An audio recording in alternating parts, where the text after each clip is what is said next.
Christ that I had actually, when I came to Christ as a young person, I really didn't have anybody to teach me further about the things of God. And then I ended up kind of digressing, kind of like falling away there for a period of time. And then I came back and I recommitted my life to Christ when I was 20 years old, when I was in college. And there was a person that was instrumental in my life at that moment, that really, he and his wife really kind of took me under their wing, so to speak. And they began to teach me the things of God. They began to model the things of God to me. They began to show me who Christ really was in practical, relevant examples and ways in my life. And then that carried over, and then there was other people in my life who did the same thing. That they would carry over, and they would, again, they would teach me, they would show me relevant, practical examples of what it meant to be a Christian, what it meant to have Christ in my life, and to see things and to do things as the power of God worked through me to see those things accomplished, and allow God to speak through me, and allow God to do things through me. And so others taught me that and showed me that example in their own lives. And then along the way, as I continued to grow, God began to even show me personally. He began to speak to me and show me relevant examples of what it meant to follow Him, and the things that He did in my life were things that He did to point me to Him. Now think about it in your own life. Were there people, as Christians, were there people in your life that took time to pour into you and to show you who Christ was, and the reality of Christ, and what it meant to be a Christian, and the practical, everyday things of life, or not so practical things in everyday life? And what did you learn from those things? And how did you become closer as a Christian as a result of those things, and by being discipled and people showing you? And then what has Christ shown you even in your own life as a result, as you've grown in your faith? What has He spoken to you? How has He shown you? What are the things that He has shown you personally, individually? What it means to be a Christian, how to carry out your Christian walk, and how to grow in your faith and your walk with Him. And this morning, we're going to talk about those things, because those are the very things that Jesus did with His disciples. And He uses two kind of unusual examples of work that He wanted to teach His disciples who He was, and what it meant to trust Him, what it meant to follow Him, what it means to walk with Him in everyday situations, and not so everyday situations. And we're looking at the feeding of the 5,000, and we're also looking at Jesus walking on the water. Those things seem like they're not really, well, that kind of stuff doesn't really happen. Well, it does happen, but Jesus does it for a reason, not just so people can drop their jaw and go. But Jesus goes and does it so that people can trust Him more and believe in Him more and become more like Him as a result of that. Let's look at this. And hopefully today we're going to see how Jesus did it and learn some of the lessons for ourselves. Jesus taught His disciples more than just textbooks, but real life experiences. And that's what Jesus does.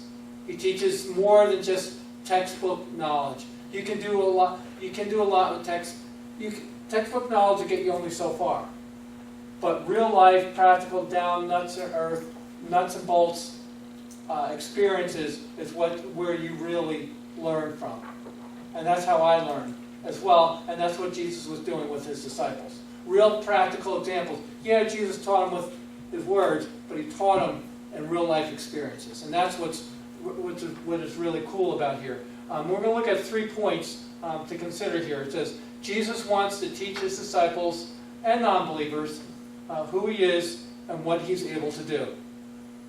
Jesus will take an apparent, immediate need and use it as a teaching tool. And then 3, it says, what are the end results of being taught by Jesus? So the first point, Jesus wants to teach his disciples and non-believers who he is and what he is able to do. Jesus always had the mindset that whatever he did was not only to meet an immediate need, but to teach his disciples. What is it that he's trying to teach them? Well, so that they can learn to replicate in their walk. So Jesus, as we're going to look from these examples, Jesus is trying to teach them so they can learn, so they can do the same in their own walk, in their own relationship. He just doesn't want to just say, okay, this is I'm just going to meet a need here. But Jesus was doing it so they can learn, so they can incorporate that into their own life, and that they can replicate that as an example in their own life as Jesus works through them. And that's what we were going to find out with the disciples. Jesus was doing these things so the disciples could learn how to have Jesus work in their lives in everyday situations so that they can, again, in turn, do those things for themselves as they allow Christ to work through them. So they're not always, well, I'm just going to give it all over and I'm not going to do anything. I'm going to give it all over to God. I'm not going to do anything. But so that they can, or give it to someone else and allow them to do it. But Jesus is doing it so that they can learn how to do it for themselves as Jesus works through them. And then also is that they can learn to trust him to work through them.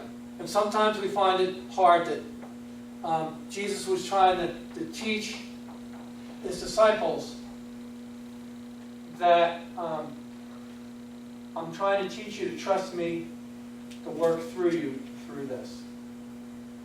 I'm trying to teach you that I can use you. I can use you. You are my disciple. You are my son or my daughter. And I want you to learn to trust me through this situation. I want you to learn that I can use you through this situation. I want you to learn that I can do the miraculous. I can accomplish great things through you, but you need to trust me through this. And so that's what Jesus wanted them to learn as a result of that.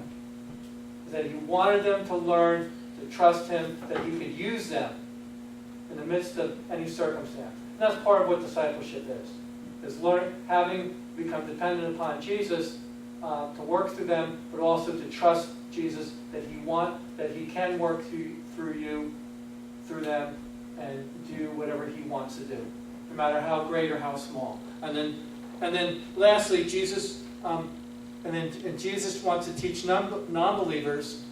He wants to do great and wonderful things so that they can have salvation, but also that they can learn to trust Jesus too. So he wants non-believers. The non-believers here, as we're going to find out, he was teaching both groups, teaching disciples, but he was also teaching non-believers, so they could come to salvation, but then also so that they can learn to trust Jesus and become a disciple as well. So that's very important. So we see a couple things here. Again, so that they can learn to replicate in their walk, they can learn to trust him to work through them, and so that non-believers can come to salvation, and they can learn to trust Jesus to work through them too. Amen? Okay, let's look at our second point, is that Jesus will take an apparent immediate need and use it to teach. The feeding of the 5,000. Let's look at this. This is a situation. Jesus is up on a mountaintop. He's with his disciples, and he's teaching his disciples, and he sees a large crowd coming. So it's coming around the Passover time, so there's people are aware, of the religious holiday, but there's a large crowd. He sees a large mass of people, and there's just Jesus and just a handful of disciples. It doesn't tell us how many disciples are there. It's not necessarily the 12.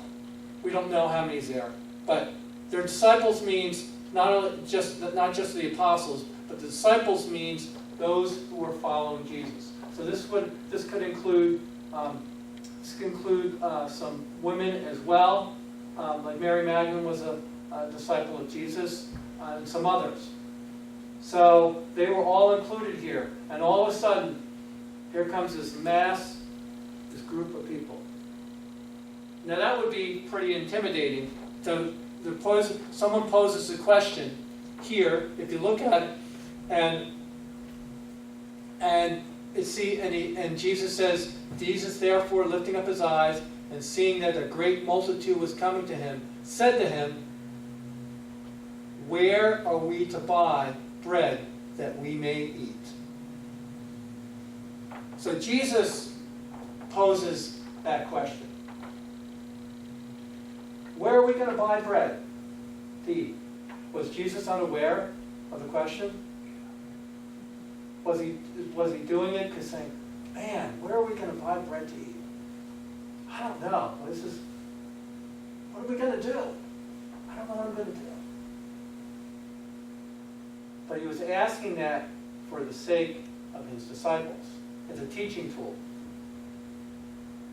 Jesus was going to use it to teach his disciples a very important lesson. He wanted them to think about it. Wow, where are we going to go? What are we going to do? How are we going to solve this problem? And that's the first part of discipleship, is getting to teach disciples to think. Look at the situation. Here it is. It's a real life practical situation. Got all these people here, and they're probably hungry. There's 5,000 people. But that's just men. That doesn't include wives, doesn't include kids as well. So it could be upwards of 10,000 plus. Okay. So think about that. That's a lot of people. A lot of people. And especially if you don't have a commercial kitchen, especially if you don't have a big restaurant or big catering business to come and say, okay, here's some food for you. And the reality is that they probably didn't have a lot of money, so they couldn't buy any food anyway. So it got the disciples thinking. And Jesus will do that. He'll pose the question. But then also, Jesus will knows that there's a need, but also will use his disciples to meet the need. And so as we're going to find out, if you look at verses 5, 6, 8, 10, and 12, it's all specific situations where Jesus chooses to use the disciples to meet that need. In other words, he'll use the disciples involved in the situation to help meet that immediate need. So we see there's a need. There's a need for food for all these people. A lot of people, almost 10,000 people probably, if not more. And he'll use disciples in specific situations to look at to meet that need. Let's look at some of those verses. Let's look at verse 5. It says here that Jesus, therefore, lifting up his eyes, seeing that the great multitude was come to him, said to Philip, where are we to buy bread? So he put the question in Philip's mind, but everyone else heard it. So he's using Philip there. And then what does Philip say? And he was saying this to what? To test him. Again, discipleship. He wanted to know what Philip was going to do, but he wanted to not just test him, but he wanted to teach him. For he himself knew that he was intending to do. Jesus already knew what he was intending to do. If you look at in verse 6 where it says he already knew that. Jesus already had the plan in mind. So part of discipleship is not only you know the need, but you know how you're going to meet that need, but you want to involve God's people to help meet that need. And that's part of what discipleship does. I'll give you an example. Like when I go on visitations, when I do visitations with folks, and I sometimes try and take someone else with me so that they can learn and they can do it, because I'm not always going to be here. But the reality is, if I take someone with me, what are they going to do? They're going to learn. They're going to learn how to meet that need when I'm not around. And they're going to be able to learn how to pray with people and talk with people and to comfort people in their time of need. Does that make sense? But that's what Jesus was doing here with his disciples.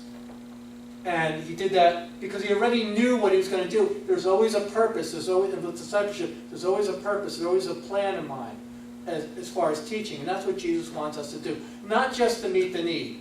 I think sometimes what people think is Jesus is just there just to meet the need. Yeah, he wants to meet the need. That's part of it. But the reality is he wants to teach in the midst of meeting that need.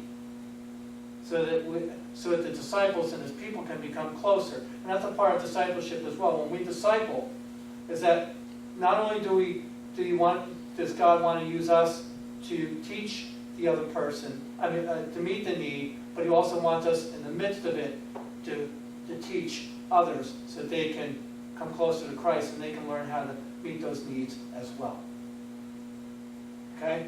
So it goes on here and it says, if you look at verse 8, and it says, one of his disciples, Andrew, Simon Peter's brother, said to him, there is a lad here who has 5 barley loaves and 2 fish, but what are these for so many people? So here he is, Philip. Now there was Andrew, and now first there was Philip, and now there's Andrew. This is Peter's brother. Jesus already knew the 5 loaves and 2 fish. He already knew that was out there. He knew that little boy already had it. He already knew, because it says he knew what he was intending to do. So he knew ahead of time how much food that there was. And he knew what he was going to do. But he wanted to use Andrew in this situation, everyone else, to know. This is all we have. Andrew says, it's 2 loaves, and 5 loaves and 2 fish, or 5 fish. Yes. And so the reality is that that's not going to go very far when you have a multitude of 10,000 plus people. So, but what are these among so many? But what does Jesus tell them to do? He uses a little tool here. He uses a little tool to say, trust me. Trust me. I'll teach you. Just go ahead, and then what does he instruct them to do? He instructs them to do what? He instructs them, now Jesus said, have the people sit down. And therefore took the loaves, and having given thanks, in this verse 11, he distributed to those who were seated, likewise also the fish, as much as they wanted. So he had the people sit down, and he began to give to his disciples his fish, and what happened? The fish began to multiply. People would go in and pass it around, and they would take some, enough for them and their family. They'd pass it around, takes enough for them and their family, pass it around until everyone got around. Now, mind you, they didn't have baskets. They probably more than likely didn't have baskets with them. So even the baskets were multiplied. Think about that. Not only what the food was, but then and what ends up happening? So the disciples are watching this, and they're saying, it's like a never-ending supply of fish. Never-ending supply of loaves. Never-ending supply of everything that's needed to meet the need that's going on here. Now, what do you think about what the disciples thought about that? What do you think that they must have been pretty impressed? Jesus knew exactly what he was doing.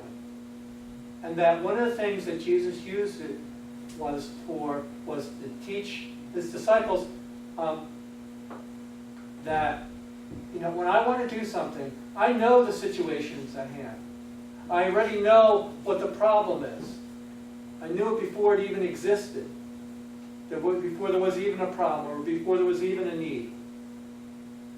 I knew how much resources were out there to meet that need, whether it was some resources or whether there wasn't any resources. Whether it was big or whether it was little. I knew all that, and I already had a plan in mind. And that I'm able to meet that need and accomplish what I want to accomplish and do what I want to do in that situation. And meet the need and give glory to me and have people trust me. And could you imagine what the disciples thought at that moment? Man, Jesus had this all under control. Jesus had this all worked out already. And you know what? It goes on here, if you read further, he says, and gather up the pieces that are left over. And when they gather up, 12 baskets full of fish and bread left over. So it taught the disciples, what Jesus was trying to teach his disciples was, you can trust me with any situation, you can trust me in any circumstance. I know what's going on, I know what to do, I got it all worked out, just let me do it. And you better darn well know and understand what that never got out of the disciples' mind. What they just saw and what they experienced. And you know what's going to happen? Is that when those disciples go and they disciple others and they teach others, what's going to happen? They're going to say, yes, Jesus can. Jesus knows the need. Jesus is aware of the need. Jesus understands the need. And he's able to meet that need over and abundant beyond what you can even imagine or even think. He's able to do it. So Jesus taught them to do what? To trust him. Because Jesus wasn't always going to be on the earth. But the disciples were, and then they could teach others, and others could teach them. 2 Timothy 2:2. These things you have heard in the presence of faithful men, teach unto other faithful men, so that they can too in turn teach. And that's the whole principle of discipleship. And that's what Jesus was doing here. And that's what he wants to do with us. Is that as we are discipled, and as we learn from others, and as Jesus teaches us, he wants us to use those same circumstances in those same situation to again teach others in return. Now, those whom were non-believers, the people who got the food, as we'll find out later on, as we look down further, it says when the people therefore saw, verse 14, when therefore the people saw the sign which he had performed, they said, this is of a truth the prophet who is to come into the world. They realized that the prophet meaning the Messiah, the promised one. So they realized that Jesus used this as an opportunity for the people to see who Jesus really was. That he was the Messiah, the promised one. The one that could bring them salvation, the one that could deliver them, the one that could bring hope to them. So that was another thing that Jesus did. Not only just to teach the disciples, but to bring salvation and to bring renewed hope for people. To help people realize Jesus is God, and this is the one I need to follow, and this is the one I need to worship. But the reality was that people had a wrong concept of what to do with that. Because they wanted to come and make him king by force. And the reality is that his kingdom wasn't of this earth, but they were thinking, wow, we're going to throw off the Roman oppression, and we're going to make Jesus our king, and he's going to lead us. But they misunderstood the kingship of Jesus. Jesus was coming to be a heavenly king that was going to rule over all the earth, not just Israel. But sometimes what people do is people misconstrue what Jesus is trying to do. But Jesus wants them to know, just trust me. Just trust me, I got this all under control. Amen? Okay. Well, let's go on here. Let's go on to, and let's understand that not only did he do the feeding of the 5,000, but that Jesus walks on the water. Look at the situation here. This is verses 15 through 21. Jesus is walking on the water. I mean, Jesus, the people wanted to come, it says in verse 15, it says that the people wanted to come and make him king by force. In other words, again, they were looking to have a king to rule over them and to deliver them from the oppression of the Romans. So Jesus knew that that wasn't what God's plan was. So what did Jesus do? Jesus retreated back up the mountain to have time alone with his Father, to be with his Father. Evening came. The disciples came down from the mountain, got in the boat, and they're going over to the other side, back over towards Capernaum. And this is the Sea of Galilee. Now here they are. Jesus is still up in the mountain, so he didn't go with his disciples. So Jesus stayed behind. And here they are, rowing in their boat. And they're rowing in their boat, and they're rowing in their boat. And then also, and strong gale comes, and strong winds come, and the waves start to get rough. And these boats aren't real big. These are just not real big, but these are boats enough, maybe, 10, 12, 15 people. Not real big boats, though. And so they're rowing, and it's getting really rough out there, and they're really rowing really hard. And they said they rowed about maybe 3 or 3.5 miles. And they're trying to get to the other side. It's not a real far distance, but they're trying, and they're not really making a lot of headway because of the wind and because of the rain. I mean, because of the rough waves. And so Jesus decides to come down. And Jesus didn't get into the boat because there was other boats there. He didn't get into the boat. But what did Jesus do? All of a sudden, the disciples see this figure walking on the water.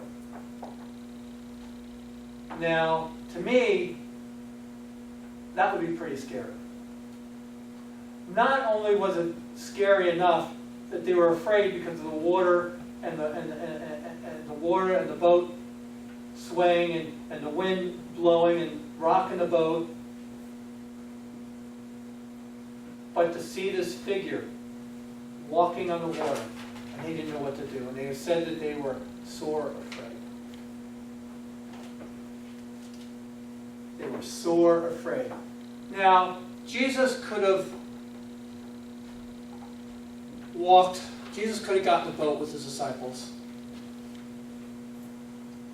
when they all went down.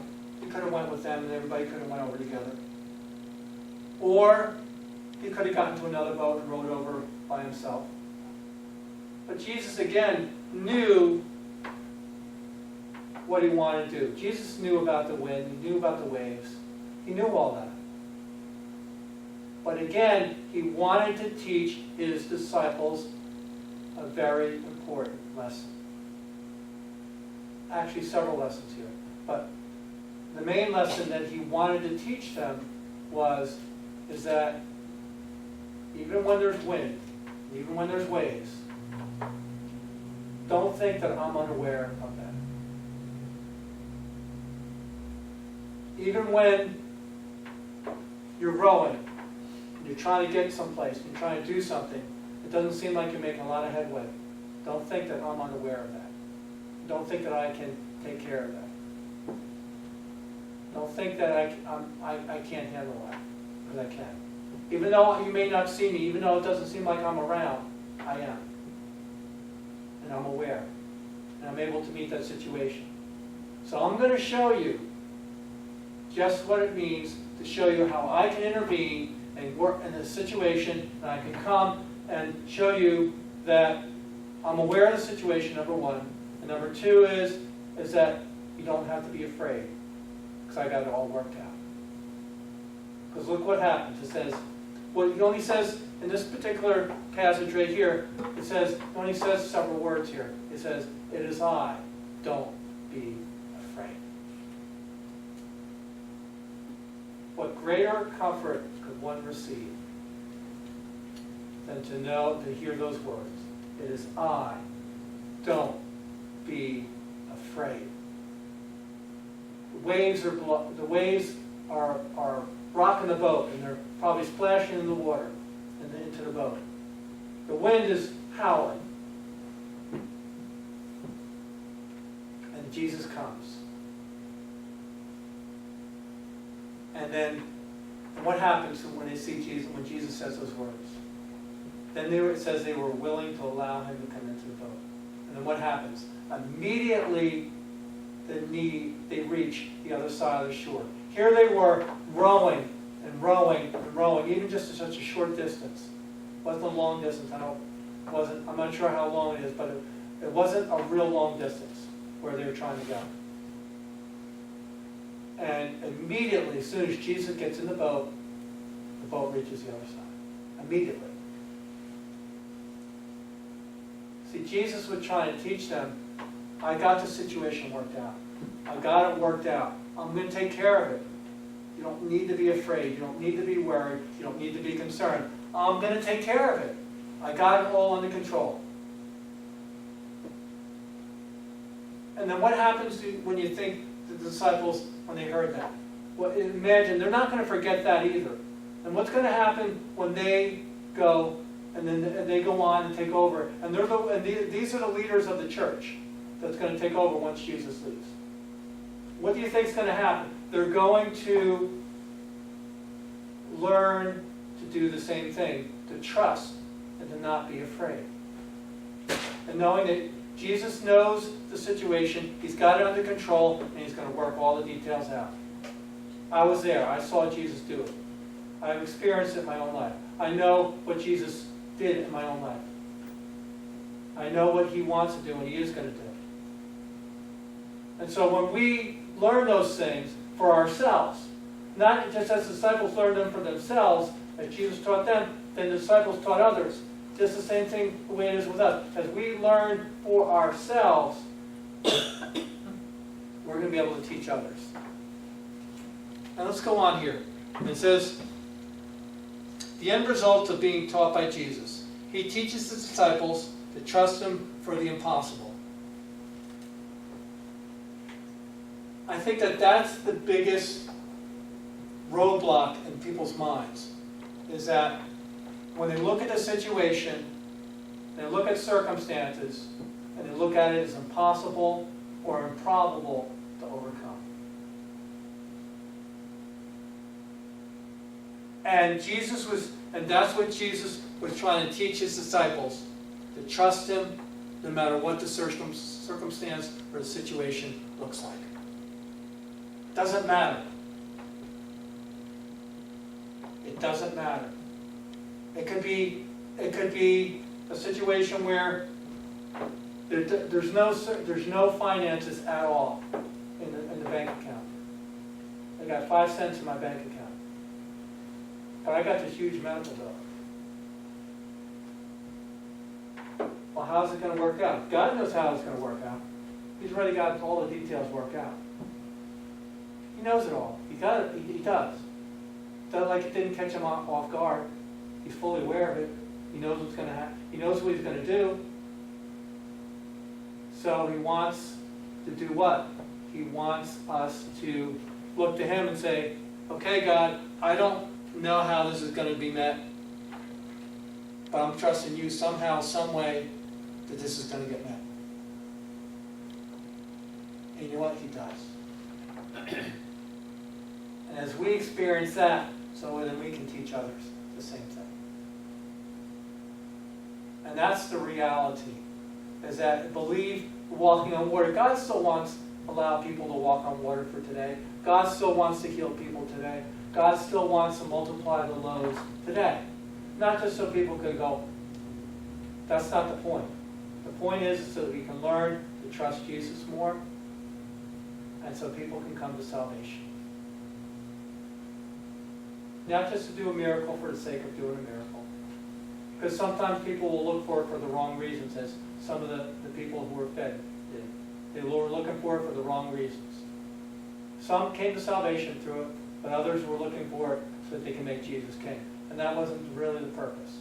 The purpose was so that people could be pointed to God and people could come to salvation. Then also it says, the next point is not to fear, but to trust. The result is that you don't have to fear. Fear is a tool of the enemy.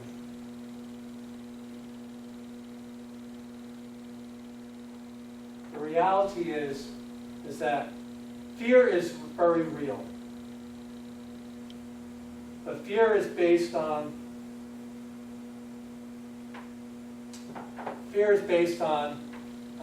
something that we think is going to happen that we have no control over. Fear can be healthy in certain circumstances. Well, I'm saying it can be unhealthy when we don't look to God to overcome that fear. And so God, and then what's the opposite of fear? And the opposite of fear is trust.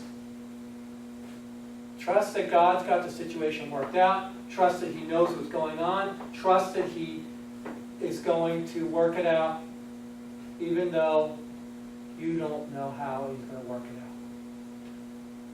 He knows how it's going to work out, but you may not, but He does. But I think, and that's part of, as we learn to trust God and overcome our fears, then we too can learn to help people learn to trust God for the impossible and overcome their fears as well. And then disciples can teach others to do the same. And that's the whole point. Jesus did it so that He wanted to teach them so that they can in turn teach others. And that's what He wants us to do. Jesus will use even everyday situations or seemingly impossible situations to teach us. I'll give you an example. I use this with teaching my sons. But, for example, when I lose my keys, I misplace my keys. And I need my keys, obviously, to drive and to lock my door, my house, and so forth. And so I tell Caleb, my oldest one. Well, I tell Seth too now. He's beginning to understand a little bit more. But I tell him, okay, let's pray. I don't know where my keys are. And I'd look and I'd say, let's ask Jesus to help us find my keys. Or something else is lost. And you know what inevitably happens? We end up finding those keys. And you know what that teaches Caleb? It teaches Seth? To have trust. Absolutely. Absolutely. And to trust Jesus, that He's got it all under control. Just because it's a difficult situation doesn't mean that God doesn't want us to learn from it. Do I need to be more careful with things? Yes, obviously. But I can't. But the point is that we can use those situations and those circumstances to learn from and to teach others as we learn. Amen? Does that make sense? And then,